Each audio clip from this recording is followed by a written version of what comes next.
નમસ્કાર મિત્રો, સ્વાગત છે તમારું મારી યુટ્યુબ ચેનલ છોટી છોટી બાતેમાં। તમે સાંભળ્યું જ હશે કે પેટ જે છે તે લગભગ બધા રોગોનું મૂળ છે। એટલે પેટને હંમેશા સ્વસ્થ રાખવા માટે આપણી જે પાચન ક્રિયા છે એ સારી હોવી ખૂબ જ જરૂરી છે। આપણી પાચન ક્રિયા સારી ક્યારે રહેશે? જ્યારે આપણા આંતરડા સારી રીતે કામ કરશે, આપણા આંતરડા સ્વસ્થ રહેશે અને આંતરડાની અંદર જે પણ ઝેરી કચરો હોય એ દૂર થશે।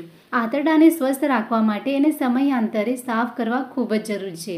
મિત્રો, જ્યારે તમારા ઘરની અંદર કચરો હોય, ધૂળ હોય, ઘર અસ્તવ્યસ્ત હોય તો તમને કેવું લાગે છે?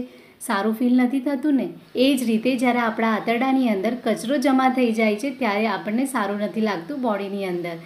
તો આ આંતરડાને સાફ કરવું એટલે શું કે આંતરડાની અંદર જેટલો પણ ઝેરી કચરો છે એને બહાર કાઢવો। અને એટલે જ આ વિડીયોની અંદર હું તમારી સાથે શેર કરીશ એક ઉપાય।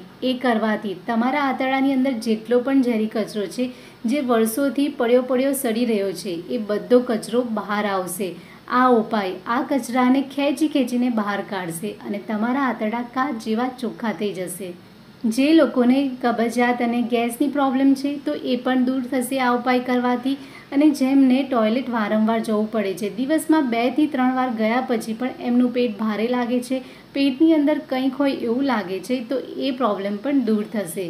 મિત્રો, જ્યારે આપણે આ આંતરડાને સમયાંતરે સાફ કરીએ છીએ ત્યારે આપણું બોડી જે છે તે અંદરથી ડિટોક્સ થાય છે, પાચન ક્રિયા સુધરે છે, ગેસ, એસિડિટી અને કબજિયાત જેવી પ્રોબ્લેમ દૂર થાય છે અને શરીરની અંદર એક સ્ફૂર્તિ આવે છે। આપણે આની અંદર સ્ટેપ બાય સ્ટેપ દિવલ કેવી રીતે લેવાનું છે એ જાણીશું। જો તમે વિડીયો આખો નહીં જો તો તમને વિડીયોની અંદર દિવલ કેવી રીતે લેવાનું છે એ ખબર નહીં પડે અને તમને માહિતી અધૂરી મળશે।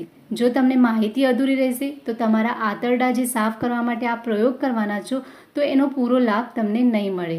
એટલા માટે વિડીયોને પૂરો જુઓ। તો આ જે ઉપાય છે મિત્રો, એ તમારે કરવાનો છે છુટ્ટીવાળા દિવસે। જ્યારે તમારે કોઈ પણ જગ્યાએ બહાર ન જવાનું હોય તો એ દિવસે તમારે આ પ્રયોગને કરવાનું છે। તમારે લેવાની છે 1 ચમચી વરિયાળી। હવે એક તપેલીમાં 2 ગ્લાસ પાણી લેવાનું છે અને આ વરિયાળીને તપેલીમાં નાખી દો। પાણીને બરાબર ઉકાળવાનું છે। પાણી 2 ગ્લાસમાંથી 1 ગ્લાસ ન થઈ જાય ત્યાં સુધી પાણીને ઉકાળવાનું છે। પાણી સારી રીતે ઉકળી ગયો છે અને પાણીનો કલર પણ ચેન્જ થઈ ગયો છે। હવે આ પાણીને ગાળીને એક ગ્લાસમાં ભરી લો। જ્યારે આ પાણી હુંફાળું થઈ જાય ત્યારે આ પાણીમાં 1 ચમચી એરંડિયાનું તેલ એટલે કે કેસ્ટર ઓઇલ નાખવાનું છે અને આ રીતે સારી રીતે મિક્સ કરી લેવાનું છે। જુઓ, કેસ્ટર ઓઇલ પીવામાં બધાને નથી ગમતું, પણ તમારે પેટ સાફ કરવું છે કે નહીં, વર્ષો જૂની કબજિયાતને દૂર કરવી છે કે નહીં, તો બસ દવાની જેમ આ પાણીને સવારે ઉઠીને નયના કોઠે પી લો। આ પાણી પીધા પછી અડધો કલાક બાદ તમારે હુંફાળું પાણી 1 ગ્લાસ ભરીને પીવાનું છે। એરંડિયાના તેલની એક ખાસ વાત શું છે ખબર છે મિત્રો? કે આ તેલ પેટમાં લાંબો સમય સુધી ટકતું નથી। આ તેલને કોઈ પણ રીતે બહાર નીકળવું હોય છે અને એ ખૂબ જ ઝડપથી આંતરડામાંથી નીકળવા ટ્રાય કરે છે અને એટલે જ જ્યારે આ તેલ બહાર નીકળશે મિત્રો, ત્યારે પેટની જેટલી પણ ગંદકી હશે એને સાથે લઈને બહાર નીકળશે। તમને 1 વાર, 2 વાર, 3 વાર, 4 વાર પણ મોશન થઈ શકે છે। પેટ બિલકુલ સાફ થઈ જશે। આંતરડાની મૂવમેન્ટને મુલાયમ કરી દેશે આ કેસ્ટર ઓઇલ। જે પણ વર્ષો જૂની ગંદકી હશે એ એક જ દિવસમાં બહાર આવી જશે। પેટ હલકું થઈ જશે।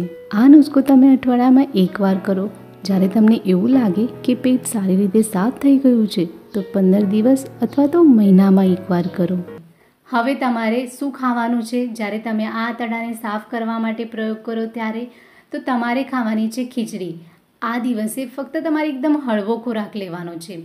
મગની દાળની ખીચડી બનાવી લેવી અને એની અંદર તમારે 1 થી 2 ચમચી ઘી નાખીને એને ખાઈ લેવો।